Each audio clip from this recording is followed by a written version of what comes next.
नहीं सारा, उसका जो मिनिमम प्रॉफिट, उसने ये प्रॉफिट सेट करना था, ये कॉन्स्टेंट थी मिनिमम प्रॉफिट। उसका जो ऑब्जेक्टिव था ना, वो सेल्स रेवेन्यूज को मैक्सिमाइज करना था बोमन का।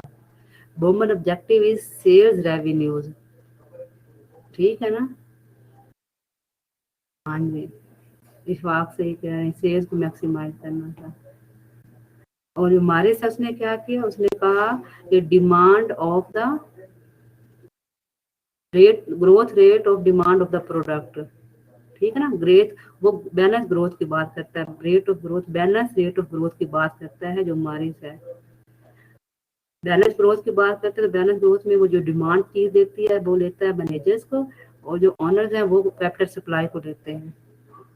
ऑनर्स कहते हैं कि capital rate of growth of capital supply increase होना चाहिए, जबकि मैनेजर्स कहते हैं कि rate of growth of demand जो है ना ऑफ द प्रोडक्ट वो इंक्रीज होना चाहिए।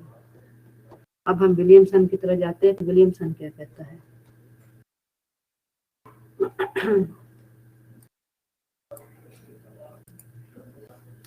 Williamson theory of managerial discretion, मैंने आपको डिस्क्रिशन का पहले बताया है कि freedom to decision making. Williamson is one of the opinion that the managers of a modern business firm organized as a corporate union don't maximize the profit which result in maximization of the utility of the owner on study या on stat, they maximize their own utility using their discretion। वो कहते हैं कि वो अपनी utility को maximise जो करना है उसने अपने डिसीजन से करना है। However, for their job security, managers attempt to ensure a certain minimum of profit to shareholder in the form of dividend. Thus, profit is a constraint. The manager discretion। कहते हैं कि मैनेजर जब भी अपने decision लेने की कोशिश करता है तो जो उसके सामने जो कॉन्स्टेंट आ जाती है उसका प्रॉफिट आ जाता है, जो कि इसने ओनर को देना ही देना होता है। अब ऑनर ने अगर मैनेजर्स रखे हुए हैं तो उन्होंने भी तो अपने प्रॉफिट के लिए रखे हुए हैं ना, ये तो नहीं कि मैनेजर्स अपनी चीजों को देखे, अपनी सैलरीज को देखे, जॉब सिक्योरिटीज को देखे और प्रॉफिट को ना देखे। इसलिए जो मैनेजर होता है वो प्रॉफिट को तो देखता ही देखता है, इसके बाद जो चीजों को उसकी यूटिलिटी जो मैक्सिमाइज होती है ना प्रॉफिट के साथ साथ, वो उसकी अपनी यूटिलिटी मैक्सिमाइजेशन होती है। उसकी अपनी यूटिलिटी किस चीज से मैक्सिमाइज होती है वो हमने लास्ट में पढ़ चुके हैं।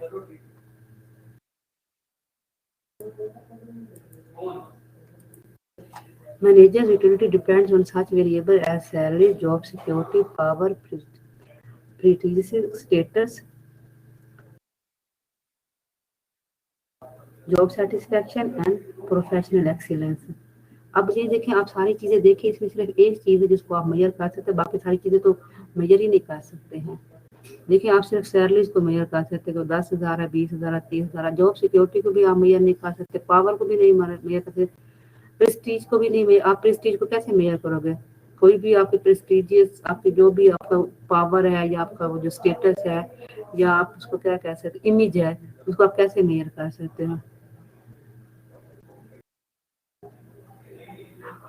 तो only salary can be quantified, salary इसमें क्वांटिफाइड है, बाकी चीजें आपके पास अनक्वांटिफाइड है।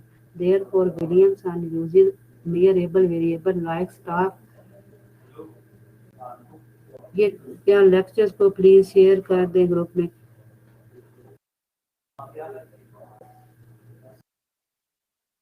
हाँ जी, अथॉरिटी आती है। अब आप जो जो मैनेजर होगा वो कहेगा मैंने डिसीजन लेना है, तो उसमें मुझे अथॉरिटी तो दीजिए ना। अब मैनेजर ने डिसीजन लेने से पहले वो ऑनर से बात करेगा, फिर डिसीजन लेगा, तो इसमें टाइम टेकिंग चीज है ना। इसलिए जो है ना, ये डिस्क्रिशन का मतलब भी यही है कि मैनेजरियल डिस्क्रिशन का मतलब है कि मैनेजर्स के पास भी फ्रीडम ऑफ डिसीजन मेकिंग हो ना।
Manager's utility depends on such variables as salary, job security, power, prestige, status, job satisfaction and professional excellence. आपको ये वाली चीजें हम लोगों ने कहाँ से ली है, ऑलरेडी हम लोग डिस्कस कर चुके हैं कि जो मैनेजर्स अपनी यूटिलिटी जो है ना इस पे उसकी मैक्सिमाइज होती है, हमने मारिस के मॉडल में डिस्कस कर चुके हैं। बट विलियमसन क्या कहता है, विलियमसन मारिस के मॉडल को यूज करके ये कहता है कि of these variable only salary can be quantified, इसमें से हम सैलरी को तो क्वांटिफाई कर सकते हैं बट हम बाकी चीजों को नहीं कर सकते हैं। Of these variable only salaries can be quantified, therefore Williamson use measurable variable। इसलिए अब क्या कर रहा है विलियमसन, सैलरी के साथ वो वेरिएबल यूज कर रहा है कि जो कि मेयरेबल होंगे। अब वो कौन से हैं? फॉर एग्जांपल स्टाफ एक्सपेंडिचर है, मैनेजेरियल इन्वॉल्वमेंट है जिसमें आपकी पेमेंट्स आ जाती हैं, एंड डिस्क्रिशनरी इन्वेस्टमेंट है in the utility function of the managers on the assumption that these are source of the job security and reflect power, prestige, status and professional achievement of manager. वो चीजें वही use कर रहा, लेकिन वो अब उनको नाम नहीं देकर ताकि वो चीजों को मैयर कर सके। देखें, आप जहाँ पे जॉब सिक्योरिटी को मैयर नहीं कर सकते तो वहां पे आप कौन सा वेरिएबल ले रहे हो, वहां पे आप डिस्क्रिशनरी इन्वेस्टमेंट ले रहे हैं ताकि वो ये मैयर तो हो सकता है ना। इस तरह मैनेजेरियल इन्वॉल्वमेंट में ना मतलब पेमेंट्स, अब मैनेजेरियल पेमेंट्स जो होती हैं आप उसको भी मेजर कर सकते हो, आप स्टाफ के एक्सपेंडिचर को भी मेजर, आप पावर की जगह स्टाफ एक्सपेंडिचर ले लो, ठीक है ना। पावर का क्या मतलब है कि आपके पास पावर है कि जो आपके ऊपर एक्सपेंडिचर हो वो आपकी कंपनी पे करे, तो वो स्टाफ एक्सपेंडिचर को मेजर कर दोगे तो वो आपकी पावर हो जाएगी। तो अब वो विलियमसन मॉरिस के मॉडल को यूज करके बट उसको वेरिएबल्स को सैलरी के अलावा बाकी वेरिएबल के साथ रिप्लेस कर रहा है ताकि हम इसको मेजर कर सकें।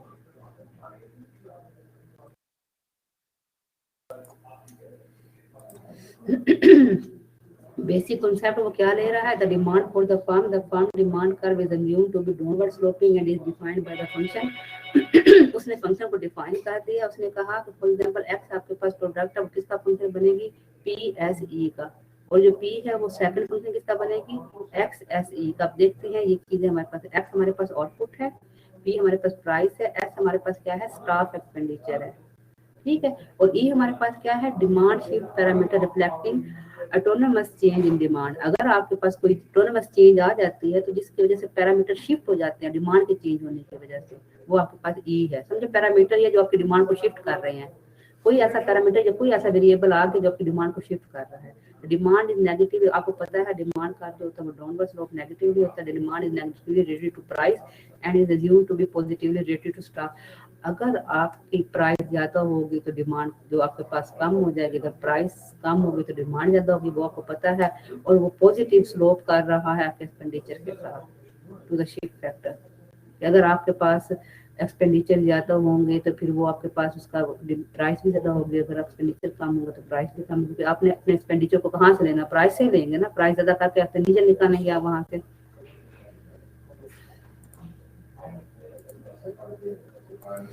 आगे वो कह रहा है कि द एक्चुअल प्रॉफिट जो है sales revenue minus production cost and less staff expenditure. आप क्या कर रहे हैं, आप अपने जो असल प्रॉफिट विलियमसन कह रहा है कि एक ऑनर को मिल रहा है वो है कि पहले आप रेवेन्यूज जो है रेवेन्यू इकट्ठे करें, रेवेन्यू में से आप माइनस कर दे कॉस्ट को, और फिर कॉस्ट में से माइनस कर दे स्टाफ एक्सपेंडिचर को, तो ये आपके पास एक्चुअल प्रॉफिट है। बट वो कहते हैं रिपोर्टेड, ये एक्चुअल प्रॉफिट ये है, लेकिन रिपोर्ट प्रॉफिट क्या आ रहा है, profit is that the firm report to the tax authority. लेकिन वो टैक्स अथॉरिटी को क्या रिपोर्ट करती है, it is actual profit less tax deductible managerial emolument. अच्छा वो क्या करती है, अब वो जो ना जो अपने एम्प्लॉयज को पैसे दे रही होती है ना, तो उन पैसों पे जो उस पर टैक्स लग रहा होता है ना, वो टैक्स की वो जो रिपोर्ट कर रही होती है ना अथॉरिटीज को, वो कर रही होती है। अब उसमें क्या आता है कि आपके पास reported profit is equal to आपके पास एक्चुअल प्रॉफिट जो आप ये ऊपर से मिलता है, माइनस आपके पास एम क्या है आपके पास मैनेजेरियल इन्वॉल्वमेंट जो आपके पेमेंट्स आपके पास जो आती हैं। तो इस तरीके से क्या बन गया R minus C minus I minus M, payment जिसको कहते हैं मैनेजेरियल इन्वॉल्वमेंट को कहते हैं पेमेंट्स।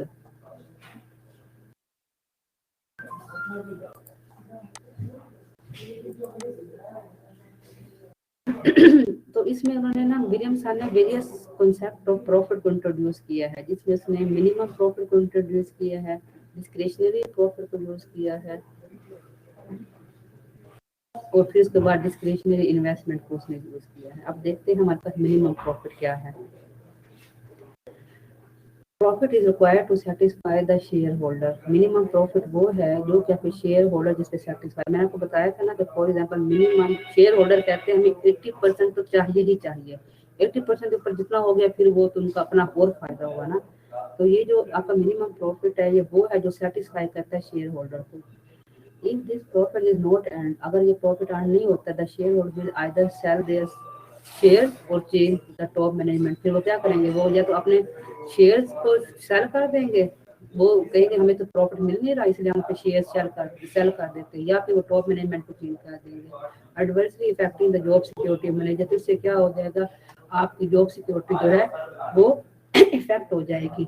इसलिए हमेशा मैनेजर जो है वो अपनी यूटिलिटी को मैक्सिमाइज करने के साथ साथ वो प्रॉफिट को देख रहे होते हैं। जो प्रॉफिट मैक्सिमाइज होंगे तो वो अपनी जॉब सिक्योरिटी को सिक्योर कर सकते हैं। तो इसलिए जो उनका मिनिमम प्रॉफिट हमारे पास जिसको हम पाई नोट कह रहे हैं वो लेस एंड इक्वल टू उनकी जॉब सिक्योरिटी होना चाहिए। और जॉब सिक्योरिटी क्या है, पाई आर माइनस टी। टी क्या है, टैक्स है। अब देखते हैं डिस्क्रिशनरी प्रॉफिट क्या होता है। पाई डी इसको कहते हैं, is the amount of profit left after subtracting the minimum profit and the tax form of the actual profit। जो आपको प्रॉफिट मिनिमम प्रॉफिट जो मैं कह रही हूँ कि 80% है, उस 80% से आपके में से नेट को निकाल दें तो जो आपके पास बचेगा वो डिस्क्रिशनरी प्रॉफिट होगा, उसमें से आप टैक्स को निकाल दें। और आपके पास डिस्क्रिशनरी इन्वेस्टमेंट क्या होगी, ID. Discretionary investment is the amount that is left from the reported profit. Reported profit वो जिसमें मैंने आपको कहा था कि आप टैक्स को काट देते हैं, जो लास्ट स्लाइड में हमने एम लिखा था, after subtracting the minimum profit. तो उसमें से आप मिनिमम प्रॉफिट को सब्ट्रैक्ट करते हैं जिसे पाई नोट कहते हैं, और उसमें से फिर आप दोबारा टैक्स को भी सब्ट्रैक्ट कर देते हैं। तो ये आपके पास डिस्क्रिशनरी इन्वेस्टमेंट हो जाती है। विलियमसन के अकॉर्डिंग ये जो चीजें हैं, मिनिमम प्रॉफिट, डिस्क्रिशनरी प्रॉफिट और डिस्क्रिशनरी इन्वेस्टमेंट, ये है कंसेप्ट प्रॉफिट के जिसमें वो उसको फॉलो कर रहा होता है। अब इसी चीज को मैं अब आपको बुक में से दिखाऊंगी।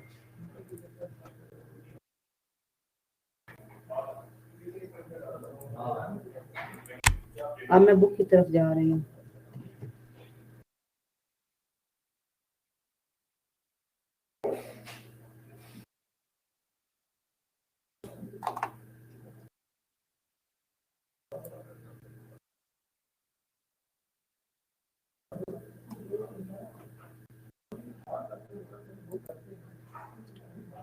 बुक शेयर हो गई, मुझे बताइएगा।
हाँ जी, अब आप बुक का पेज देख रहे हैं, जिसमें मैंने अभी आपको स्लाइड में बताया था कि विलियमसन ने क्या कहा है। विलियमसन ने कहा कि मॉरिस ने सैलरीज की बात की है जो कि मेयरेबल है। बाकी चीज़ों की बात कर रहा है कि जो कि मैनेजर्स का यूटिलिटी फंक्शन की बात कर रहे हैं। मैनेजर के यूटिलिटी फंक्शन में सैलरीज का मैक्सिमाइज करना, उसके अलावा प्रेस्टीज था, स्टेटस था, पावर थी। तो वो उस चीज़ को कहते हैं कि हम लोग नहीं मेयर कर सकते, उसने फिर उसको रिप्लेस कर दिया। तो उस रिप्लेस करने में उसने पी ले लिया है, प्राइस ले लिया उसने, और एस ले लिया है, जिसमें उसने एस को स्टाफ एक्सपेंडिचर पे ले लिया है, और उसने ई ले लिया है या अल्ट्रा ले लिया, जो भी आप इसी को कह लें, वो उसने ले लिया, जिसमें उसने कंडीशन ऑफ द इन्वायरमेंट कौन सी है कि डिमांड शिफ्ट पैरामीटर रिफ्लेक्टिंग। अगर कोई भी ऑटोनोमस चेंज आ जाती है आपकी डिमांड में, तो आपको जो शिफ्ट हो जाती है डिमांड, उसने ये ला उसके आगे आप देखें तो उसने रिपोर्टेड, मैंने वही जो एक्चुअल प्रॉफिट क्या होता है, रिपोर्टेड प्रॉफिट क्या होता है, मिनिमम प्रॉफिट क्या होता है, उसने तीनों को देख लिया है और फिर उसने मॉडल को ड्राइव कर दिया है। और ये देखें डायग्राम, उस डायग्राम में देखें प्रॉफिट लिया है एक साइड पे, और दूसरी साइड पे उसने एस क्या लिया है, स्टाफ एक्सपेंडिचर ले लिया है, और उसने डिमांड कर्व जो है वो बना दिए हैं। उसने ये ए बी सी जो उसने दिया, this means that the model in this version exclude corner solution. ये कॉर्नर सोल्यूशन जहाँ पे जो होता है, जो कॉर्नर होता है, ये वाला नहीं है। अच्छा, वो एक्सक्लूड कर रहा है इसको, such as point A B C ये फिगर में दिखा रहे हैं, जिसमें आपके पास ये जो प्रॉफिट डी है, जिसको डिस्क्रिशनरी प्रॉफिट कहते हैं, वो भी zero in the final equilibrium of the firm. आगे ये देखें, ये हमारे पास 17.3 फिगर आ गई है, जिसमें उसने बता दिया है कि आपके पास प्रॉफिट फंक्शन जो है वो ये देखें एस के साथ उसने बता दिया है कि ये हमारे पास स्टाफ एक्सपेंडिचर का है। उसके बाद फिर उसने यहाँ पे प्रॉफिट मैक्सिमाइज कर दिया, जहाँ पे आपका बी बन रहा है, यहाँ पे आपकी सेल स्टाफ एक्सपेंडिचर मैक्सिमाइज हो रहे हैं, उसका प्रॉफिट है आपके पास ये। तो ये बता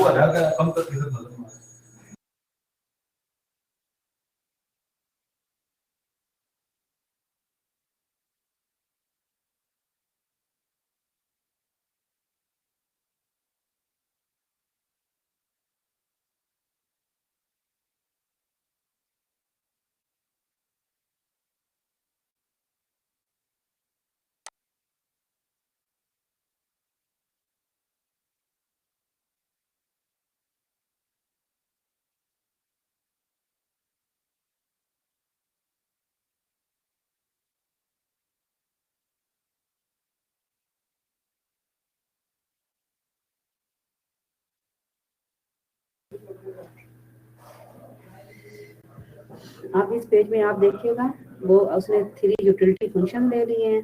3 यूटिलिटी फंक्शन लेने के बाद फिर उसने इक्विलिब्रियम देखा है। इक्विलिब्रियम एक तो इसने स्टाफ एक्सपेंडिचर ले लिया, एक तो इसने प्रॉफिट ले लिया है एक साइड पे, और उसमें आप देखें थर्ड यूटिलिटी फंक्शन जो है वो इंटरसेप्ट हो रहा है। आगे से मैंने आपको बताया था ना कि उसने क्या किया है, उसने प्रॉफिट में से एम को माइनस कर दिया। एम वो है जो आपके पास टैक्स के बाद आती है, आपके पास R minus C total revenue, उसमें से आपने कॉस्ट निकाल दी, उसमें से आपने स्टाफ एक्सपेंडिचर निकाल दी, और उसमें से आपने एम को निकाल दिया, जो कि आपके पास वो जो आपने रिपोर्टेड प्रॉफिट देना होता है, जिसमें आप टैक्स को निकाल देते होते, फिर आपने बताना होता है। क्योंकि अगर टैक्स को इंक्लूड करेंगे तो फिर तो उनको कोई फायदा बताते हैं कि हम इतना टैक्स भी देते हैं, जो हम सेल्स पे दे, सैलरीज पे देते हैं, जो पेमेंट्स होती है स्टाफ की पेमेंट्स, उस पे जो हम देते हैं वो है। ये सारा कुछ मैंने आपको बता दिया, आपने बुक में से देख लेना इस चीज को।